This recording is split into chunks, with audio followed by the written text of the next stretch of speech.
And what is going on, boys and girls? It's your pal right here, the one and only Black Avenger, aka the Black Azrael Lee Sanders, coming at you with another Constantine review for this November 7th, 2014. For those of you that's new to our channel, welcome. Would love to have you subscribe to us so you never miss out on all the great content we do for you here on a weekly basis as we cover a little bit of everything. For the most part, if it has you talking, we're definitely going to be trying to do our best to talk about it over here on the RCWR show. Make sure you hit that subscribe button. Make sure you also give this piece a thumbs up. You can share it a number of ways by Facebooking, Google Plusing, retweeting. Always one of the best ways you can spread a good word about our content as we are reviewing the newest episode of Constantine. It's called The Devil's Vinyl, as this is the third episode. If you guys have not gotten on board with Constantine, coming on Friday nights, 10 p.m. Eastern on NBC, you guys are really missing out. I mean, this is definitely I think this show has definitely won a lot of people over from the pilot, and it just seems like the community for this series is growing more and more every single week. It's definitely a guilty pleasure, and talk about a great way to kick off your weekend. It's like Friday nights has a new meaning now as far as being in front of the TV and checking out some really good freaking television that just really poof, just makes your mind explode. So this go round, we see that John Constantine and Zed, they basically team up to try to help this family that's dealing with some very dark and evil forces, as John Constantine rubs elbows with an old adversary. And I really enjoyed how the episode had kicked off, but more so when I just think about it overall, you'll see why I'm kind of smiling, as I kind of think it's funny, just the whole theme of the episode. But basically, the episode begins with this blonde-haired lady who we see.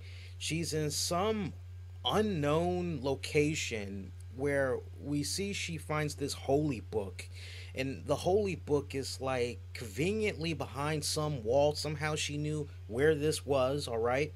And she goes in there, she pulls out the holy book. It looks ancient as hell, and you're kind of saying to yourself, man, homegirl's got some money right here. She's going to be collecting some serious fettuccinis if she decides she wants to sell this. But then we see her open the holy book, and she finds this vinyl record in a nice cool album sleeve and all that. And so we're kind of like under the impression, oh, okay, so I guess it's about the vinyl album. All right, well, let's see where this goes. Next time we see her, she is dropping off this vinyl album to a friend of hers that looks to be some type of a producer slash engineer. And she tells him, look, whatever you do, do not listen to this album, please. Whatever you do, don't listen to it. Just play it. Do whatever you got to do. Don't listen to it. And he tells her, don't worry, you got nothing to worry about. So we see her leave the sound booth studio, as that's where he's in. And as she's on the phone making a personal call or whatever, we see him basically kind of sneak in to listen. And he starts hearing all these crazy voices in his head and all that. Evil spirits is like on this vinyl album, let me tell you guys. And we actually end up seeing him take some type of a sharp object. I don't know if it's a screwdriver or what, but he stabs himself in the neck, blood just gushing all over the place, and you're saying to yourself, oh yeah, it's gonna be one of those type of episodes. Yeah, awesome. And from there we see that Zed actually ended up finding Constantine and Jasper, as we see for the first time Zed and Jasper kind of collide just a little bit. Their chemistry was it was very brief, but it was on point. I kind of liked how they had some brief camera time together, as Jed's kind of like, what are you, Jasper rather, he's kind of like, what are you doing here? And Zed's like, whoa, you guys didn't think you were going to shake me off that easily, do you? As we were officially introduced to her in last week's episode. as he welcomes her in, and we see that Constantine is ass naked as he's covered in blood and he's doing these weird dances. He's basically learning a new spell, is what we learn. As from there, Constantine finds out about this whole vinyl album deal through Zed, who, of course, has this special ability to be able to pinpoint where evil is happening or whatnot.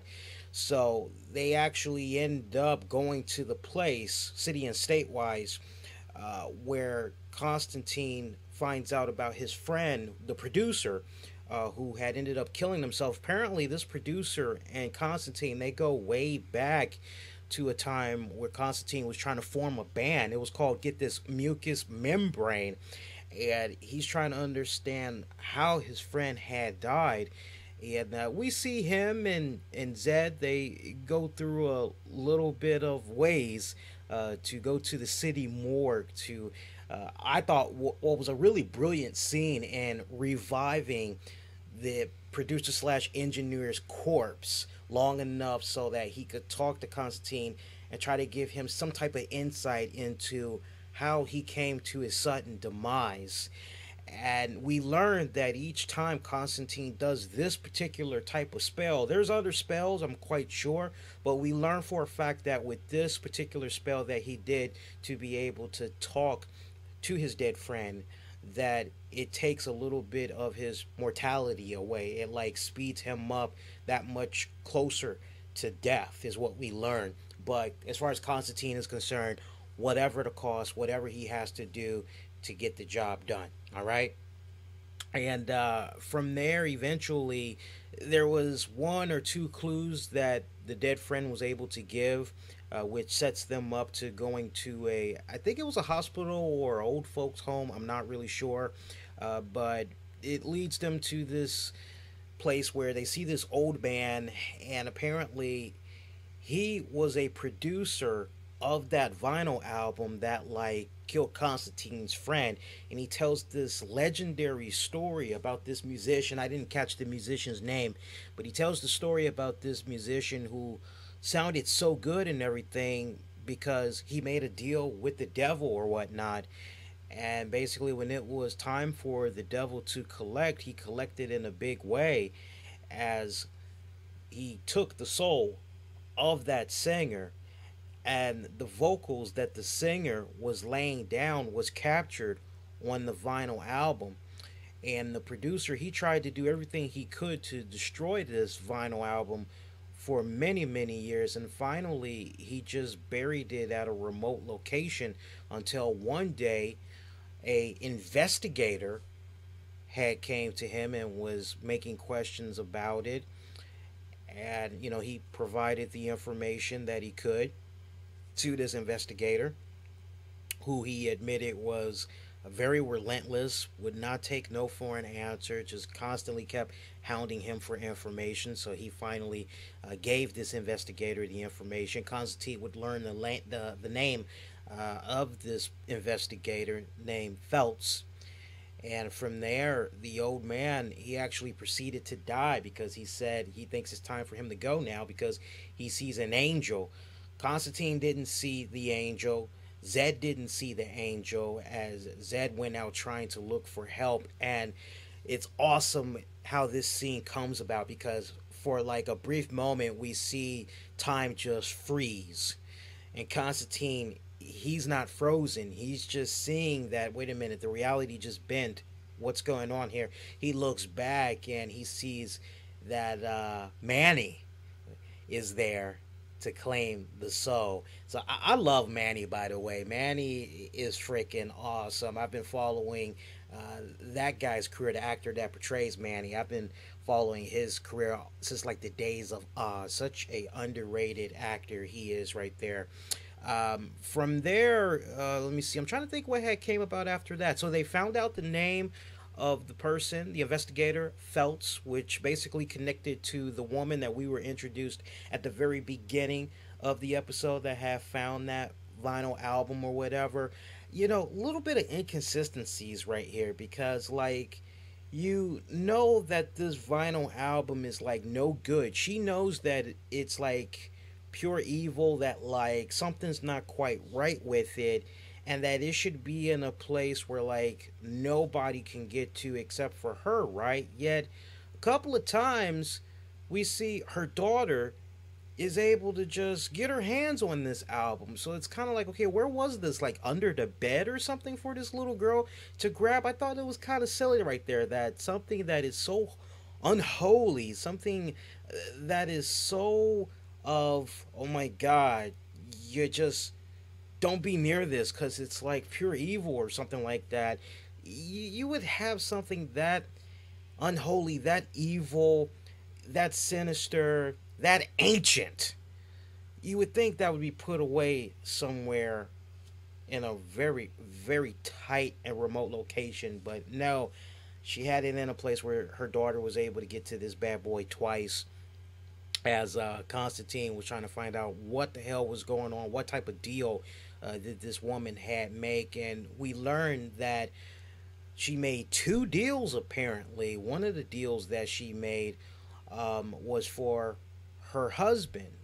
Her husband, apparently, many years back, he had got diagnosed with cancer, and a soul contractor, if you will, had approached her and said, "Look, all you got to do is just sign this document here, and that's it. The cancer will be gone, but in his place, I'll claim your soul." So she went on ahead and she signed that contract, but according to Constantine, that contract, that's a load of BS because apparently her soul was not for her to give or something to that effect. There was some weird loophole that Constantine was aware about that really didn't make much sense. Oh yeah, because the second time, guys, there was a second time that she tried to offer her soul again, and this go round she actually had offered her soul for Constantine's friend, the engineer that had died. Turns out the engineer had cancer, and as a result of that cancer he was suffering really bad, and she had offered her soul in his place. So twice, if I'm not mistaken, she tried to offer up her soul, but as far as Constantine was concerned, there was like a conflict right there because she had already gave up her soul the first go round, which was to her husband. Her soul wasn't for hers to give that second go round. So he was kind of led to the impression that there were some other sinister dark forces at play or whatnot. And eventually, his investigation had led him to one Midnight Papa. Papa Midnight. I've been calling him Midnight Papa for the longest, but no, his correct name is Papa Midnight, or you can call him Midnight Papa. You can call him Papa. You could call him Midnight. I just know this was our first time being introduced to this character who in the comic books has constantly either worked with Constantine or was against him. And as we saw in that 2005 Constantine movie, we had saw the role of Papa Midnight be portrayed by Dijman Hasunu. Hopefully, I'm pronouncing that name right. But you know, this go around for the TV series, we got introduced to Michael James Shaw, who some of you may recall from an uncredited role that he had in HBO's The Wire. I thought he did a really great portrayal of Papa Midnight. I thought it was spot on. It was more on point to what I remember reading of the comic book series. So I just fell in love instantly from like the moment we saw the scene with him as it faded into the commercial break. I'm like, oh, he's got this. I haven't even heard the man talk yet, and I'm saying to myself, he's got this. He's got it. Come back on, sure enough, it's there. And the chemistry between him and Matt Ryan, I love it. I love it, love it, love it so much so. It almost reminds me of how Peter Horton was with John Glover on Brimstone. And you're kind of like, oh, this is nice. And then eventually we started seeing John Glover pop up more and more, that practically he was involved in just about every single episode, and I kind of really picked up that same vibe chemistry wise between these two. Now we're going to see Papa Midnight again in later episodes, without a doubt, of this season. Not to give anything away to you guys, those of you that might be a little bit curious, but we see Papa Midnight. He basically tells Constantine, "Hey, look, I'm after this vinyl album because it holds great significant value. It is like a ticket to get out of hell card." That's how he was looking at it. And he wanted to get this album by any cost. And even if it meant Constantine was going to have to pay with his life for crossing paths with him, then so be it. We actually see Constantine get knocked out by his men. Next time we see Constantine, he's actually tied up, wrists is bleeding, courtesy of Papa Midnight, as he thinks that's going to hold him in place while he goes, tries to claim this evil vinyl album or whatnot. Eventually, the men that Papa Midnight had hired to go after this album, they did get it, but they made a big mistake, which was touching it with their bare hands, because if you touch it with your bare hands, you tap into its pure evil. And they started to hear voices in their head. The voices took them over, and basically these voices wanted for them to cause widespread panic and chaos by playing this vinyl album nationwide. And in order to do that, of course, hey, you gotta maybe go to a radio station, right? So our final showdown basically had Saul Constantine with a MP3 player pumping, earphones on. He was actually playing some Sex Pistols, Anarchy in the UK. As he was going in there, he's trying to do his best to find a vinyl album. Somehow he gets knocked into a couple of people, and I think the headphones ended up popping out of his ears, and he started to hear the voices. Luckily, Papa Midnight, who's got his own MP3 player going, would have been nice to know what he was listening to. Was he listening to The Roots? You know, what was he listening to? But we see him. He comes in, shotgun in hand, saves the day. But once again, remember, Papa Midnight, he's after this evil vinyl record for himself. So he's trying to claim it. Meanwhile, Constantine, he beats him to the punch by placing a curse on that album. And the two men that were of Papa Midnight's entourage, and basically sends them, everybody, back to hell. Great little spot that we saw right there. Papa Midnight definitely left pretty pissed. As far as Constantine goes, hey, chalk another one up for the good guys in the war between good versus evil. And that was pretty much your episode recap for this week. Again, that episode was called The Devil's Vinyl. I was a little bit scared as they were setting up next week's episode of Constantine, because they were hyping up how you can catch previous episodes on demand. In particular, you can catch the first 3 episodes on demand. And you're saying to yourself, wait a minute, is this series about to go on a little bit of a hiatus? Like, it's only the 3rd week. What the hell? But they said at the very, very end, catch a brand new Constantine next week. So you're kind of like, oh, no preview for next week? We're just gonna pop up. Okay, all right. Well, yay, good.